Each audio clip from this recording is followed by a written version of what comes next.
When it comes to your retirement, do you want to have the same old plan everyone else has? Of course not. You're unique and have your own goals and dreams. Don't be treated just like a number. This is your retirement. So it's time to think differently. And you're in luck because you've found the Retire Your Way podcast with ILG Financial. At ILG Financial, you won't find generic, run-of-the-mill plans containing the same old cookie-cutter solutions. Dave Chase and the ILG Financial team focus on building one retirement at a time using their Think Differently philosophy. And that means your own comprehensive plan with customized solutions built to achieve just one goal, yours. So put on your Think Differently hats and get ready to take back control of your retirement today and for all the tomorrows to come. ILG Financial's Retire Your Way podcast was created just for you, and it's starting right now. Welcome to the Retire Your Way podcast. Glad you are here today with us because we have a very special show for you. I'm Ron Stutz along with Dave Lopez, and also we have Hamilton Morales, and we're going to talk about Social Security. You know, at ILG Financial, once in a while, we have the topic of Social Security, and there are a lot of questions that come into ILG Financial about Social Security, and so Dave Lopez has decided to have another special show today to address some of your questions coming up. So remember, it's all about helping you plan for retirement your way so you can achieve your financial goals.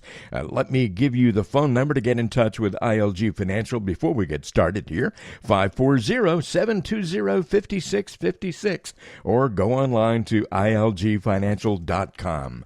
Now let's turn it over to Dave Lopez and Hamilton Morales to talk about Social Security. Hey, Ron, thank you for the introduction. Well, glad to be here today, and I expect to learn a few things about Social Security as well.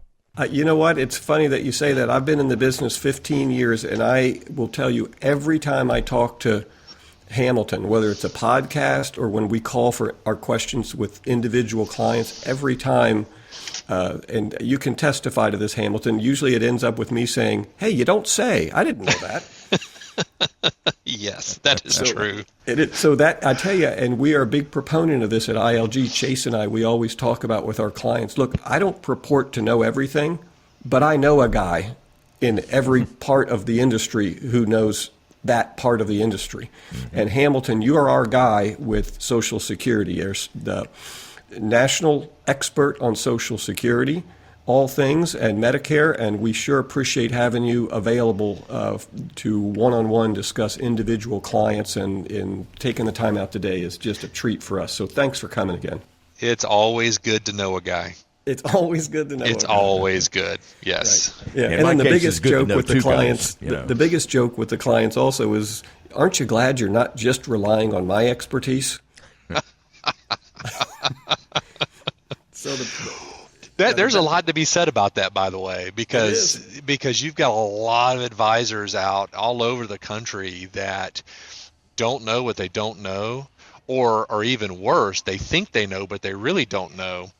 And they're giving this advice to their clients, and it's incorrect advice. And I mean, I can't even begin to tell you how many stories that I've had, that I've listened to from the advisors that I work with across the country, that said, yeah, this client came in, they had this question about Social Security, their current advisor told them this. I don't think it's right, but I want to make sure. And it's so egregious. The what they told them was just so not even in this, same atmosphere as being correct, but yet they're giving it as if they knew what they were talking about, and they really don't. So it's important to have somebody, whether it's this, whether it's taxes, whether it's dealing with legal stuff. I mean, you can't be all things to all people, but to have those resources where you could tap in to get those answers for your clients in those specific situations where you know enough to be dangerous, but you want to make sure that you get the right information to them is, needless to say, invaluable. Yeah, and you know what? I think in particular, it's true about all the areas of finance. You talked about taxes. It's true there, too, in all of them. Mm-hmm. But in Social Security, in this unique period, it's even more invaluable. And the reason is, and you can talk about this if you'd like to, we've had so many changes to Social Security in the last 5 to 7 years. It seems like we went 15, 20 years without any major changes to how that worked for people. And then all of a sudden, it was one change after another, and it made it all very confusing. Well, not that it wasn't confusing beforehand. Right. But you're right. It all started in 2015 with the Bipartisan Budget Act that was signed into law by President Obama at the time, that really kind of started this roller coaster. And it's only going to get worse. And the reason why, and we don't have to go down this rabbit hole, but the reason why is because if there's not any changes that are going to be made by 2034, 2035, the money that's sitting in the Social Security fund will be depleted. And there'll be enough tax dollars coming in to pay roughly 82 cents on the dollar. And so some changes have got to be made for that. And so, between now and let's call the end of this decade, Congress is going to have to make some pretty difficult decisions. And unfortunately, that's the last thing they want to do, because dealing with Social Security is technically political suicide. But they're going to have to do it. They're going to have a choice. Yeah, and you know what? I'm going to call an audible here for let's take about 5 minutes, because this is probably the biggest question I get on Social Security. And I'd like to hear it from how you describe it, and then we'll talk about how I feel it's going to go. Nobody knows exactly how it's going to go. But the number one question I get is, Dave, I saw that disclaimer or I saw that article. Are they cutting my Social Security, or am I going to not get it? Right. Tell me your opinion on that moving Yeah, forward. sure. So basically the OASDI does a test, if you will. They do a report and they look at Social Security, they look at Medicare, Medicaid, and Social Security Disability, and they look at the viability of each of those programs and what they've said about Social Security. So basically for 2023, it just came out in, I think, May. And so every year it's roughly the same. It changes every so slightly, but it's pretty much the same. And it's just basically stating, if we don't make any changes, this is what's going to happen. So Congress's inaction will cause your Social Security benefits to be reduced if they continue to go on the path that they're going. Obviously, they don't want to do that. Unfortunately, they've got to agree, at least the majority has to agree on how to tackle this. Now, I've got my own thought processes and that, and of course, if you're listening to the candidates for president talking about Social Security, I mean, it's great. You know what? That's fantastic. They have these ideas. Unfortunately, the president can't do anything about it. It's Congress. Congress is the one that's got to be out. The president has to sign it, but Congress has got to pass it. And so a couple things that are very important, that I think that are very important as it relates to how we're going to attack this. I personally think that we need to probably eliminate the earnings cutoff. And what I mean by that is that you pay part of your FICA taxes, Social Security taxes, up to $168,600 of your income. For any income that you have over and above that, you don't pay those Social Security taxes. That's as of this year. Last year, it was $160,200. That's what it was. So it goes up every year. That's great, but why? In my opinion, if you're working, paying taxes, just eliminate that cutoff. That way, whether you're making $168,000 a year or you're making $2 million a year, all the way through, you're paying the taxes on Social Security. Well, okay, that's great. Let me interrupt, because you're right Sure. about that. Right, and that's a great fix, and it'll probably happen. Right, and the real question is, well, how come they didn't do that all along? And the reason is they boxed themselves in a corner. Yeah. Because forever they've been saying this isn't a tax. You're paying into like a pension plan. Right? Your money is going to be returned. And if you're paying into a pension plan and they're going to cap how much you can, the top that they'll pay out for Social Security, which they do, right? Yeah. That's what prevented them from charging taxes on the money over. And yes every and time no. they wanted to charge it over, didn't they say, well, so now you're saying it's a tax, more like a... Well, that's possible. Yeah, that's very possible on that. You're getting into semantics, right? I mean, That's exactly right. Not It's just semantics. not to get political on this, but when you had the Obamacare that happened, and they were saying part of that law said that if you don't have insurance, we're going to charge you a penalty, I think, or something like that, right? And the Supreme Court came back and said, oh no, and they kept saying, oh, it's not a tax, it's not a tax, it's not a tax. And so Supreme Court came back and said, oh yeah, you can't charge a penalty, but you can charge a tax. And so they changed the language, and it now became a tax. And so it is semantics on that. The kicker to this, and that's part of it, the other part of it is that if I'm making all this money, I'm making $1 million a year, and I'm still paying into Social Security for all that income, that means that my Social Security benefits is going to really take off, be inflated, right? And the way Social Security is calculated is to have the lower wage earners, that their Social Security benefits will make up a higher percentage of what they were making when they were working versus your higher wage earners. And so if they do this, if they make this change, they're going to have to change a little bit how they calculate Social Security to keep it that way. Okay. Yeah. So there's logistics that go into this, but I believe it's completely doable. Again, it's political suicide. You're going to tick people off. And the question is there enough people, right? Who am I ticking off? Is that part of my base? Is it not?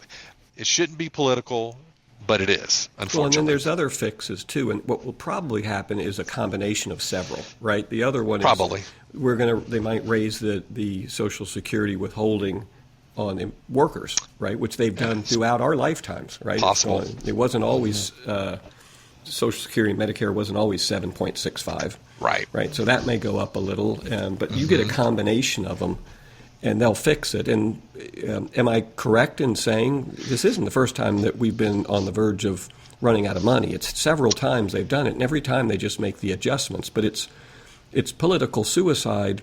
But historically, with multiple things you see with the federal government, they've seen the American people have a propensity to, when the need is very visible and eminent, they step up and do what needs to be done. And you can see that from 9/11, from changes in Social Security in the past. So what that's done is it's told politicians, don't address this until it's eminent. Absolutely necessary. Right? And then when I do it, and some of these guys will say, when that happens, I'll be retired, right? And then the new guy can come in on, again, both parties. This isn't political. No. And you know what they're going to say? They're going to say, hey, listen, don't kill the messenger. I think we can agree. I didn't get us into this mess, but you've elected me to fix it. Right? So we have to now make chart changes. Let's just get it done, and everyone will acquiesce. Right? So probably so.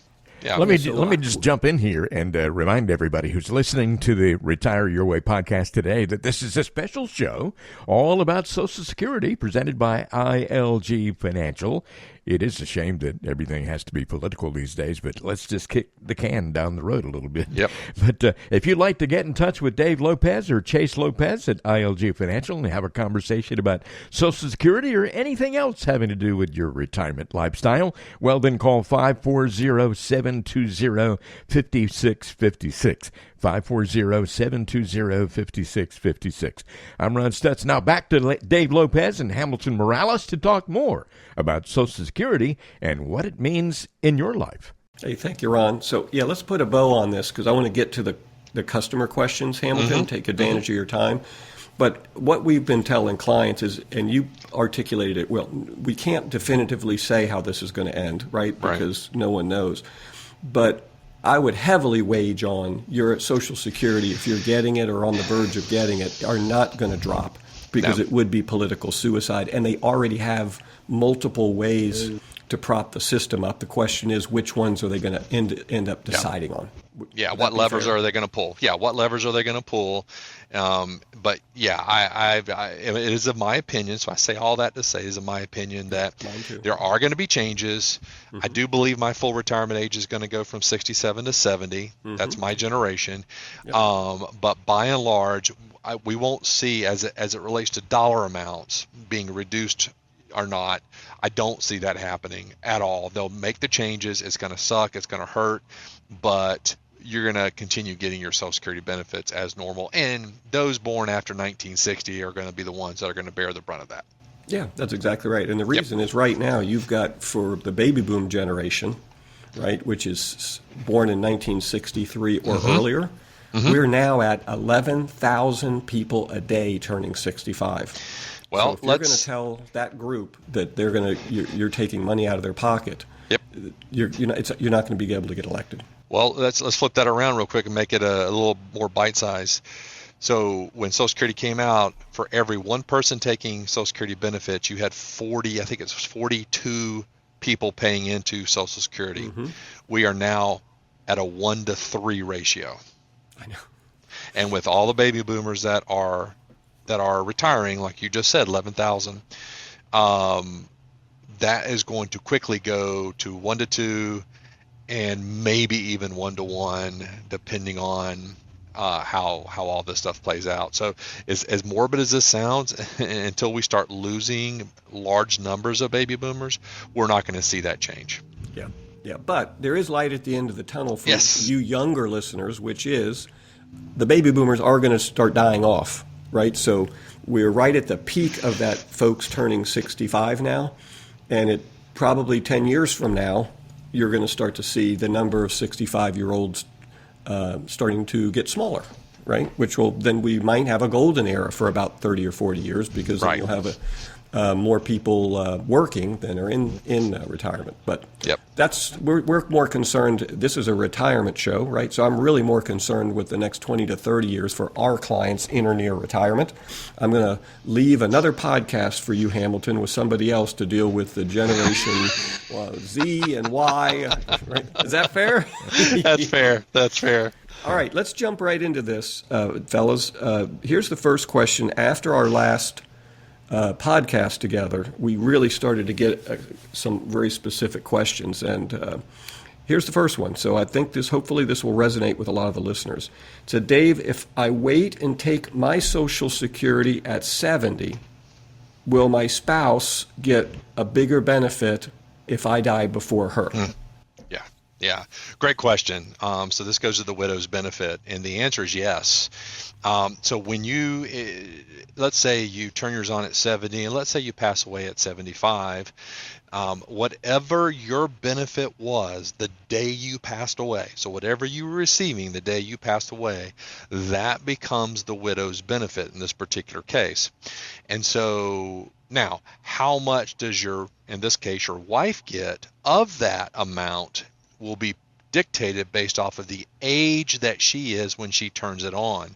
So let's say there's a big gap in age. Let's say you're 75 when you pass away, but your wife is, let's say 62. Well, let's say 62. Yeah. Let's say 62, right? And so you pass away, let's say your benefit is, I'm just throwing numbers out, $3,500. So $3,500, that's what you were receiving when you died. That's what that's what the widow's benefit is. Now, how much of that $3,500 will she get? Well, that depends on when she turns it on. If she turns it on before her full retirement age, the $3,500 will be reduced based off of the age that she is when she turns it on. If she waits and turns it on at or after her full retirement age, she will get 100% of that $3,500. Now there's some things this is the things that you and I talk about, Dave. Yes. You know, when you call and you have a couple and they have questions like this, we start strategizing. Well, what can we turn hers on first, and then at full retirement age switch over to the widow's benefit? That way we're filling in that gap for that 4 or 5 years, or vice versa. Maybe we turn on the widow's benefit now and let her benefit continue to grow to age 70, assuming that her age 70 benefit will be higher than the 3,500 in this case. So we look at those things as it relates to what is the best way, what's the best strategy to help them maximize the benefit and still be receiving something when during that period of time. Now, if she's already turned her benefit on, so let's say he dies at 75, and let's say she had already turned her benefit on at 62. Now she's only got one choice, really. Well, yeah, technically she's got, right. She can't go back to hers later on because she had already turned it on. So it just depends on the situation. But to answer his question, yes, whatever he's receiving when he passes away, again, given that scenario he just gave me, because it changes if he takes it early and those types of things. Whatever he was receiving when he passed away, that is the widow's benefit. What she gets of that will be determined based off of the age she is when she turns it on. Now, let me ask you this. So let's say, again, I'm a little better with a real specific number. So he's 70, right? And your example, his benefit's 3,500. She's 62, and when he dies, okay? Right? And she has not turned her Social Security on yet. And so she says, well, I'm going to now take my benefit at 62, which is a reduced benefit, right? Because she's taking it early. And I'm going to keep this until I'm 67, which is her full retirement age, and then switch over to get my husband's full 3,500. Is that accurate? Or they still say, no, you turned it on at 62? Great question. Great question. Yeah, so each benefit stands on its own when you turn it on, whatever age you are. So you turn your benefit on at 62, it's going to be reduced, but that has zero impact on any other benefit down the road that you may become eligible for, because that's a separate benefit. So when you turn the widow's benefit on, they're going to look at it, what is your age at the time that you turn on the widow's benefit? We don't care what happened before. We're looking at that specific benefit at that time. Yeah, so that's a huge benefit, right? Yes, and totally. It is very misunderstood. Yes. Right? So what the advice would be for someone, if all the other numbers worked out, meaning they could afford to do this in retirement to cover their bills, if a wife or husband, right, but if she has a very small Social Security benefit, so she wants the husband's full benefit, if she hasn't turned hers on yet, we could say, super, we'll get you some money, maybe it's $400 or $500 from your reduced benefit for 5 or 6 years till you get 67. That way, at 67, you can switch to his and get his full 3,500. Now, when she gets the 3,500, is it also a little higher because it's being cost of living adjusted while she was waiting? So it's maybe $4,000 by then. You still got the COLAs. So what you don't get on widow's benefits is the delayed retirement credits. That's only if he's still alive in it. So let's say he dies at 68 and his full retirement age was 67. Well, because he was alive between 67 and 68, he got that 8% delayed retirement credit for that year. But even though she defers taking the widow's benefit for 3 or 4 more years, he's not, because he's passed away, he doesn't get the 8% delayed retirement credits for the remainder of the time. So you don't get those, but yes, cost of living adjustments you do get. In fact, those start happening the year you reach 62, whether you're taking a benefit or not. Cost of living adjustments start being applied to your benefit, or in this case, widow's benefits, once you reach 62. Yeah. So, and then thank you for that. So, I wanted to you offered 2 options, right? One was the wife can choose not to turn hers on at 62. That's what we just discussed. Even if it's a small benefit, but we get a small benefit for five years, and then at 67, when she's at full retirement age, we can switch and not lose any of the husband's benefit. Correct. Right? Correct. The other one we said was there might be a situation where we would say to the wife, go ahead and take the widow's benefit, even if it's reduced. Right? And allow yours to continue to grow, because like you said, the misunderstood part here is they're treated as completely separate benefits, so one doesn't affect the other. So walk us through an example monetarily where that would be the better scenario for a widow. Absolutely. So let's say that she worked a lot during the years, and she's built up her Social Security. And let's say that her age 70 benefit, let's just say it's $3,800. Throwing that number out there, okay? And let's say that the widow's benefit, if she were to take that at her full retirement age, would be $3,500. Well, I think anybody in their right mind is going to say, well, I'd like that $300 bump down the road. That's a nice $300 bump. $300 a month bump is a pretty nice deal. So, but I need money between now and then. Well, great. So you turn on the widow's benefit. You don't get the $3,500. It will be reduced because you're 62 in this particular scenario. So you get a reduced amount of that $3,500. You take that.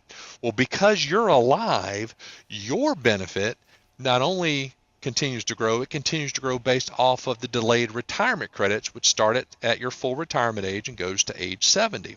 So you get those 8% delayed retirement credits for those years. So your benefit's growing.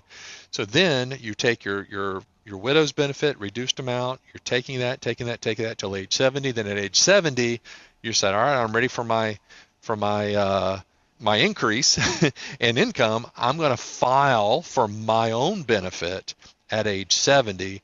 Now I'm getting that, and I'm keeping it simple. I'm not putting any COLAs on it. I'm getting that $3,800 and giving up what I was getting, which is a lot less. Yep. Yeah, so you're right. It's just the numbers. And if there's a takeaway, and Ron, I want to get your 2 bits here, but if there's a takeaway, this is real difficult to discuss on a radio show as opposed to a blackboard, right? So are you getting all these numbers, Ron? Yeah, I'm just sitting here thinking about, how important it is for the average person out there. And I put myself in that category as well, to be working with a financial advisor who knows all this stuff and has access to all this information like we're getting today from Hamilton Morales. I mean, this is really complicated stuff, and it can make a big difference in hundreds and hundreds of dollars in your monthly income. I mean, I appreciate you saying that, because if there's a takeaway from this podcast today, it's don't feel like you got to sit here with a pencil and write all of this down. Yeah. Right? Because Hamilton knows it, and because of Hamilton, I know it. Yeah. And so just call us, and your situation is different than the one Hamilton and I just outlined. Right? So don't use that as your example. Just know to call us. I'll get all the information on your situation. While you're out golfing, Hamilton and I will spend a half an hour working through all the machinations together to find the best options for you. Absolutely. And then together we'll come back and I'll go, there's 2 different ways we can do it. And usually this is how it goes, Hamilton. I'll go, there's 2 different ways Hamilton and I worked out. One's not better than the other. They're just different based on what's more important to you. And then the customer will pick the one best for them, whether they want more money now or they're willing to defer money to get it later. Right? Exactly. You got it. But here's the key. How else are they going to know they can do that? Because if you call Social Security up, they can't give you advice. By law, they can't give you advice. And so unless you know what questions to ask and maybe even some follow-up questions to ask, you're not going to get the answer that you maybe were hoping for, or maybe you just don't know what you don't know and you don't even think twice about it. Whereas as a financial advisor, that is what we do. We give the advice, we show you the numbers, and then it's up to you. It's your money. You get to decide how you want to attack this, but at least you have all the information to be able to make a good, solid decision that you can feel comfortable about because you have that information in front of you. Yeah, you're right. And if there's a takeaway that Ron and I continually go back to, podcast after podcast, and it's a mantra for ILG Financial, it's, I don't know what I don't know. Mm-hmm. Right? So it's fine if you knew there was a problem, you'd know to go ask. But if you don't even know there's an option for you, you're missing out on hundreds or thousands of dollars because you didn't know. You don't have to know. All you have to know is, if something comes up, like you're making decisions on Social Security, come and ask your financial advisor. And hopefully it's one who has access to a specialist like Hamilton. Yep. If you're with our office, when you ask me, you're going to be asking Hamilton because we're going to get him to sign off on anything that we do. And here's a kind of another plug for I don't know what I don't know. Most people are shocked when they find out that through our relationship with Hamilton, we've got software that can run every one of the 500 plus ways you and your husband or you and your wife could turn on Social Security. And it'll basically play with dates of death to decide which one would pay you out more. Well, wouldn't that be a better way to decide how to turn Social Security on than just shrugging your shoulders and saying the guy at work said I should take it on late, or my brother-in-law said I should take it early? Yeah. I feel sorry for people who don't have a good financial advisor such as yourself because they're just missing out on all that information that they could have access to if they simply make that phone call. You're right, and it's heartbreaking because they'll usually figure it out because someone will tell them later when it's too late. Right. It would almost be better if they never found out. At least they wouldn't be heartbroken about it. That is true, and just go back real quick. It's not 500; it's thousands of calculations. Yes. Thousands of different permutations. Yeah, and then number two, and I always, and so for the listeners out there, I not only do I help advisors as it relates to this, but I also speak at seminars and things of that nature across the country too as well. And one thing that I always talk about, and this is just so key, not only for Social Security, but just your overall retirement, is you got to have an income plan. It's got to be a written income plan, and that okay, this is what we're going to do, this is how we're going to do it, so on and so forth. And the beauty of having an income plan is if life throws you that imperial curveball, that change up, that breaking ball, and it doesn't work out, things in life are not working out the way you thought or that you had planned. The beauty of a plan is you can always make the adjustments based off of what you have already written down, and you know what it's going to look like once you make those adjustments because you have everything written down. And so for all your listeners out there, it is so vitally important to have a written income plan so you know how things are going to go. If things go well in life and you don't have those curveballs, you have a really nice path. You know exactly what you're going to do along the way, but also understanding that when life does throw you that curveball, that because you have that plan in place, you can always go back and you sit down and say, okay, how are we going to adjust this plan, and what is that going to look like moving forward? It just gives you that confidence that you need when you're in retirement and you're not working anymore or making money. It's important. Yeah, and you're right. And as you know, because I send them over to you when we're having these conversations, for those listening who aren't our clients, every one of our clients, we have a comprehensive income plan that includes their income now, maybe while they're working, then another income plan when they retire. Let's say they wanted to retire at 65. And sometimes for clients, depending on their situation, we might have three scenarios: retire at 62, retire at 67, wait till 70. And then we have two more income plans called survivor income plans. One is, for lack of a better term, to put it graciously, Ron and Hamilton, we might say Hamilton only. And the clients get a kick out of that. We're like, what's a nice way to say that? Yeah.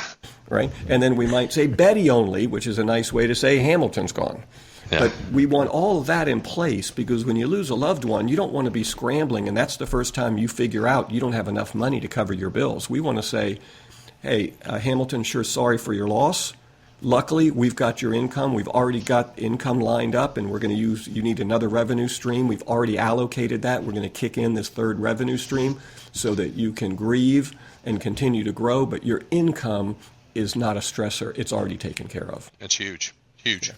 Listen, we're out of time, guys. We had 4 questions. Wow. We got to 1, but I think that's fantastic, right? So, Hamilton, I've got you on the hook here while you're listening to the podcast. Can we have you back in a couple months, and we're going to address some of these other ones because they're just as riveting, frankly. Yeah.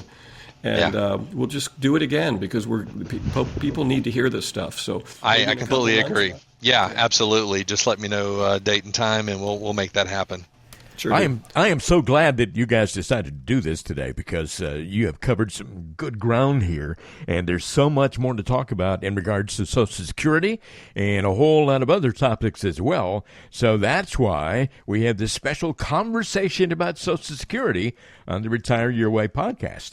Income, legacy, growth, it's all right here at ILG Financial, and it's about helping you plan for retirement your way so you can achieve your financial goals, all at ILG Financial. Get in touch, 540-720-5656, or you can go online to ilgfinancial.com to learn more. This has been the Retire Your Way podcast, special edition today on Social Security with Dave Lopez and Hamilton Morales. If you'd like to get in touch with Dave Lopez or Chase Lopez at ILG Financial and get access to all this information, well, all you have to do is call 540-720-5656. I'm Ron Stutz. Thank you so much for listening.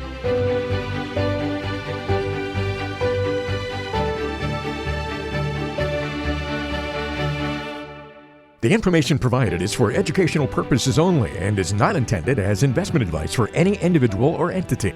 All information contained herein is believed to be from reliable sources. However, we make no representation as to its completeness or accuracy. The views presented today are those of Dave Lopez and do not necessarily represent the views of the Alpha Star Capital Management, LLC.